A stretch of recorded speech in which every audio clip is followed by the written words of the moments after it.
أعوذ بالله من الشيطان الرجيم بسم الله الرحمن الرحيم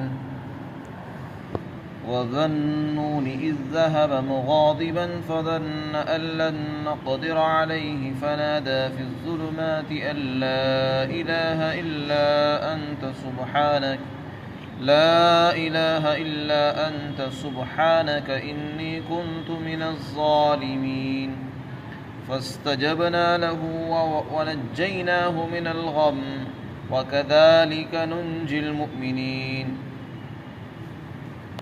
اور مچھلی والے پیغمبر کو یاد کیجئے جب وہ ناراض ہو کر اپنی قوم سے چلے گئے اور انہوں نے یہ سمجھا کہ ہم ان کو نہیں پکڑیں گے،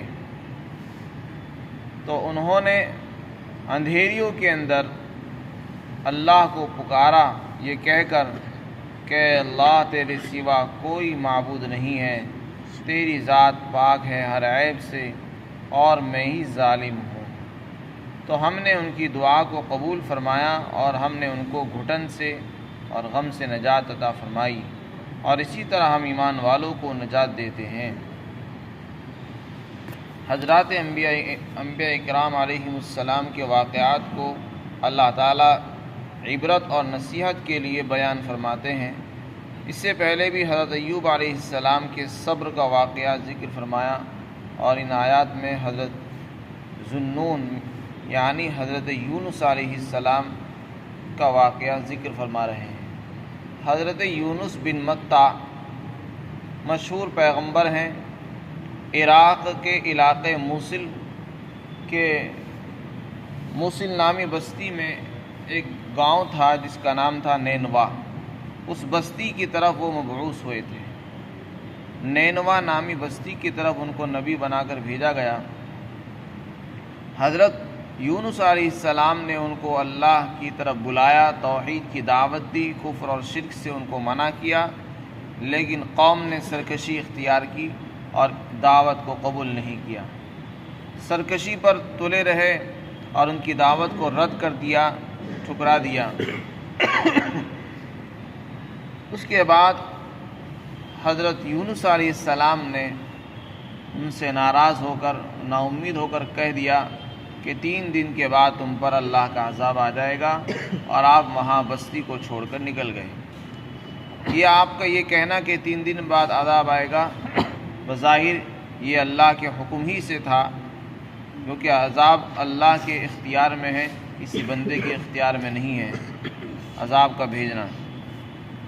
تو اور آپ نے جو وہاں سے ہجرت فرمائی اور نکلے ہیں وہ بھی اللہ ہی کے حکم سے ہوتا ہے، بظاہر یہی معلوم ہوتا ہے، اس لیے کہ نبی کی قوم پر جب عذاب آتا ہے تو نبی کو وہاں سے ہجرت کا حکم دیا جاتا ہے۔ حضرت یونس بن متیٰ علیہ السلام وہاں سے نکل گئے۔ جب وہ وہاں سے چلے گئے تو عذاب کے آثار ظاہر ہو گئے، جیسے انہوں نے وعدہ کیا تھا اس کے 3 دن کے بعد ہی عذاب کے اثرات، ان کے نشانات آنے شروع ہو گئے۔ قوم نے دیکھا کہ عذاب آ رہا ہے، انہوں نے یونس علیہ السلام کو تلاش کیا، وہ نہیں ملے نہیں ان کو۔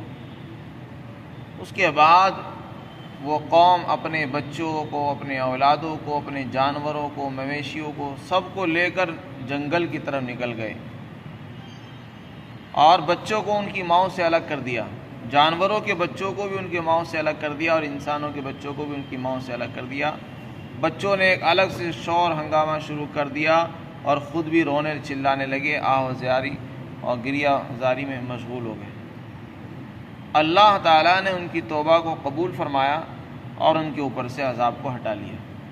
قرآن میں اس کا بیان ہے، فَلَوْلَا كَانَتْ قَرْيَةٌ آمَنَتْ فَنَفَعَهَا إِيمَانُهَا إِلَّا قَوْمَ يُونُس، کوئی بستی ایمان لانے والی کیوں نہ ہوئی تاکہ ان کا ایمان ان کو نفع دیتا، الا قوم یونس، سوائے یونس علیہ السلام کی قوم کی بستی کے، کہ جب وہ ایمان لائے تو ہم نے ان کے عذاب کو ہٹا دیا۔ لما آمنوا کشفنا عنہم عذاب الخزي فی الحیات الدنیا ومتعناہم الی حین، ہم نے ان کے اوپر سے ذلت اور رسوائی والا عذاب ہٹایا اور ہم نے ایک وقت مقرر کے لیے ان کو دنیا میں فائدہ اٹھانے کا موقع عنایت فرمایا۔ فلما رأوا بأسنا قالوا آمنا بالله وحده وكفرنا بما كنا به مشركين، جب انہوں نے عذاب کو آتے ہوئے دیکھا تو ایمان لے آئے اور کہہ دیا کہ ہم جس بات اللہ کے ساتھ جو ہم شریک کرتے تھے ہم اس کا انکار کرتے ہیں، ہم شرک سے توبہ کرتے ہیں۔ چنانچہ حضرت یونس علیہ السلام کی قوم کی توبہ کو اللہ نے قبول فرمایا اور عذاب کو ہٹا لیا۔ حضرت یونس علیہ السلام کو بھی معلوم ہو گیا کہ عذاب ان سے ہٹا لیا گیا ہے، لیکن پھر بھی حضرت یونس علیہ السلام واپس اپنی بستی میں نہیں آئے۔ بعض روایت سے معلوم ہوتا ہے کہ ان کو ڈر یہ ہوا کہ اگر میں گیا تو میں جھوٹا کہلاؤں گا، کیونکہ میں ابھی کہہ کر آیا ہوں کہ 3 دن بعد تمہارے اوپر عذاب آئے گا، اور قوم پر عذاب آیا نہیں، وہ ہلاک نہیں ہوئی، تو وہ مجھ کو جھوٹا کہیں گے۔ اور بعض روایت سے معلوم ہوتا ہے کہ ان کے یہاں یہ دستور تھا کہ جس کا جھوٹ ہونا ثابت ہو جاتا تھا تو اس کو قتل کر دیا کرتے تھے۔ تو حضرت یونس بن متیٰ اس ڈر سے کہ مجھے وہ قتل نہ کر دیں اپنی بستی میں واپس تشریف نہیں لے گئے، اور اللہ کے حکم کا بھی انتظار نہیں فرمایا کہ اللہ کے فیصلے کا انتظار کروں کہ میرے لیے اللہ کا کیا فیصلہ ہے، خود ہی آگے کا سفر جاری کر دیا، یہ سوچ کر کہ بستی میں جاؤں گا تو لوگ مجھے جھوٹا کہیں گے، قتل بھی کر دیں گے، اور اگر میں آگے سفر شروع کروں، آگے ہجرت کروں تو یہ اللہ کی طرف سے پکڑ کا ذریعہ بھی نہیں بنے گا، اللہ تعالیٰ میرا مواخذہ اور پکڑ نہیں فرمائیں گے، تو اس لیے آگے کا سفر شروع کر دیا۔ یہاں پہنچ کر ان سے یہ چوک ہوئی کہ انہوں نے اللہ کے فیصلے کا انتظار نہیں کیا۔ اگر وہ اللہ کے فیصلے کا انتظار کرتے تو اللہ کی طرف سے ان کی پکڑ نہ ہوتی۔ آگے پہنچے تو دیکھا ایک دریا ہے، دریا میں کشتی میں آپ سوار ہو گئے۔ کشتی میں سوار ہونے کے بعد جب وہ کشتی چلنے لگی تو وہ ڈگمگانے لگی۔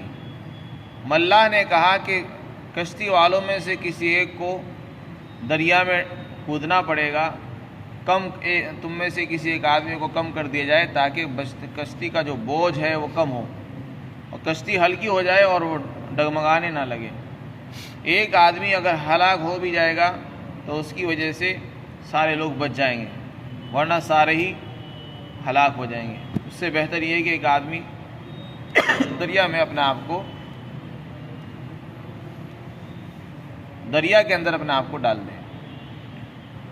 چنانچہ اس کے لیے قرآن دادی ہوئی، قرآن ڈالا گیا، اس میں حضرت یونس علیہ السلام کا نام نکل کر آیا۔ لوگوں نے ان کو نیک اور صالح سمجھ کر کہ یہ تو نیک آدمی ہیں، ان کو ڈالنے سے انکار کیا کہ نہیں، ہم ان کو نہیں ڈال سکتے۔ تعامل کرنے لگے، کہنے لگے نہیں، ہم دوبارہ سے قرآن دادی کریں گے، پرچی میں اور قرآن میں کس کا نام نکل کر آتا ہے دوبارہ دیکھتے ہیں۔ دوسری مرتبہ پھر قرآن ڈالا گیا تو حضرت یونس علیہ السلام کا نام نکل کر آیا۔ پھر بھی وہ ہچکچانے لگے کہ نہیں، ان کو ہم نہیں ڈالتے کیونکہ یہ نیک آدمی ہے۔ اس کے بعد تیسری مرتبہ پھر انہوں نے قرآن دادی کی، اس میں پھر یونس علیہ السلام کا نام نکل کر آیا، تو وہ سمجھ گئے کہ شاید یہ غلام اپنے آقا سے بھاگ کر آیا ہے۔ حضرت یونس علیہ السلام کو انہوں نے پھر بھی نہیں ڈالا۔ یونس علیہ السلام نے اپنے غیر ضروری کپڑے اتارے اور دریا کے اندر چھلانگ خود لگا دی۔ اللہ تعالیٰ نے بحر اخضر سے ایک مچھلی کو بھیجا جو سمندروں کو چیرتی ہوئی بہت تیزی کے ساتھ وہاں پر پہنچی، اور اس نے حضرت یونس علیہ السلام کو لقمہ بنا لیا اور ان کو اپنے پیٹ میں لے لیا۔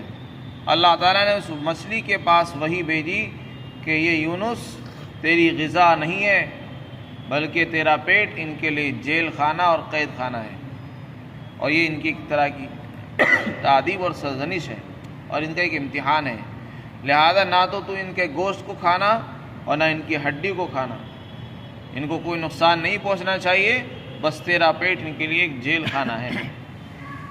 چنانچہ حضرت یونس علیہ السلام اس مچھلی کے پیٹ میں 3 دن تک رہے۔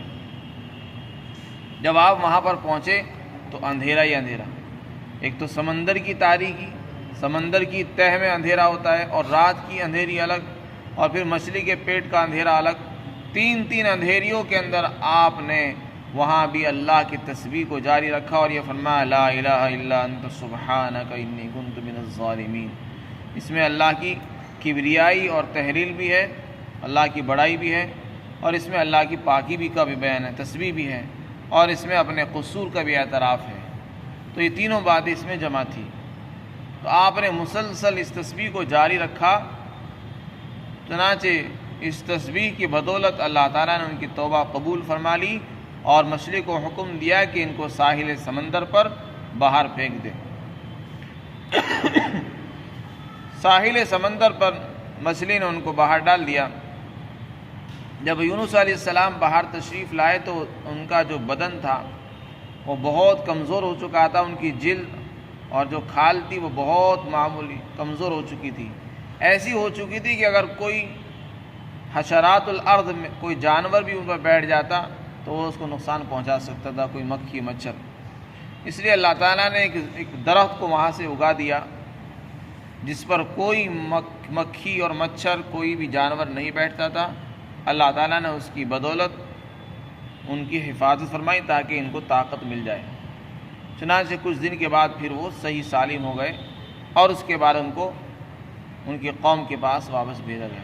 قرآن کریم میں بیان ہے فلولا انہ کان من المسبحین، اگر یونس علیہ السلام مچھلی کے پیٹ میں تسبیح نہ بیان کرتے، لا الہ الا انت سبحانک انی کنت من الظالمین نہ پڑھتے، تو پھر قیامت تک اسی پیٹ میں رہتے اور وہاں سے نکلنا نصیب نہ ہوتا، مچھلی کے پیٹ میں مسلسل رہتے۔ تو یہ تسبیح کی برکت ہے۔ اب یہاں پر ایک چیز غور کرنے کے قابل ہے کہ حضرت یونس علیہ السلام نے یہ دعا نہیں کی کہ اللہ مجھے بچا لے، مجھے باہر نکال دے، بس اللہ کی تعریف بیان کی، اللہ کی تسبیح بیان کی، تو پاک ہے، اور اس کی بڑائی بیان کی، تحلیل یعنی کوئی معبود نہیں تیرے سوا، اور اپنے قصور کا اعتراف کیا۔ علماء نے لکھا ہے کہ دعا کرنے کے لیے دعا کا لفظ کہنا ضروری نہیں کہ اللہ میں دعا کرتا ہوں، اور نہ ہی مانگنا ضروری۔ اگر آدمی صرف اللہ کی تعریف، اس کی بڑائی بھی بیان کرتا رہے اور اپنے قصور کا، اپنے گناہوں کا اعتراف کرتا رہے تو اللہ تعالیٰ پھر بھی اس کی دعا کو قبول فرما لیتے اور اس کی توبہ کو قبول کر لیتے ہیں اور اس کے قصور کو معاف فرما دیتے ہیں۔ تو یہ حضرت یونس علیہ السلام ہے، ان کو ذُنُّون بھی کہتے ہیں۔ عربی میں نون کے معنی مچھلی کے آتے ہیں، ذُنُّون کے معنی مچھلی والے۔ ان کو مچھلی والے اس لیے کہا گیا کیونکہ عجیب و غریب انداز پر اللہ تعالیٰ نے ان کو مچھلی کے پیٹ میں رکھا اور یہ وہاں بھی زندہ رہے۔ قرآن کریم میں ان کو صاحب الحوت بھی کہا گیا ہے، حوت کے معنی بھی مچھلی کے آتے ہیں۔ تو یہ جو قرآن میں یہاں پر فرمایا گیا ہے کہ وہ ناراض ہو کر چلے گئے، یہ اپنی قوم سے ناراضگی کی بات ہے۔ بظاہر ایسا معلوم ہوتا ہے کہ جب یہ اپنی بستی سے نکلے اس وقت تو اللہ ہی کے حکم سے نکلے تھے، لیکن جب قوم کے اوپر سے عذاب ہٹ گیا، آگے جو چلے ہیں یہ اللہ کے فیصلے کے بغیر ان کا چلنا تھا۔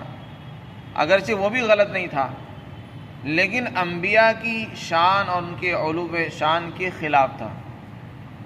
نبی جو ہوتے ہیں وہ اللہ کے بہت قریب ہوتے ہیں، اور بڑے لوگوں کی جو ہے معمولی باتیں بھی بڑی غلطی سمجھی جاتی ہیں، اس لیے ان کی پکڑ ہوئی اور مواخذہ ہوا۔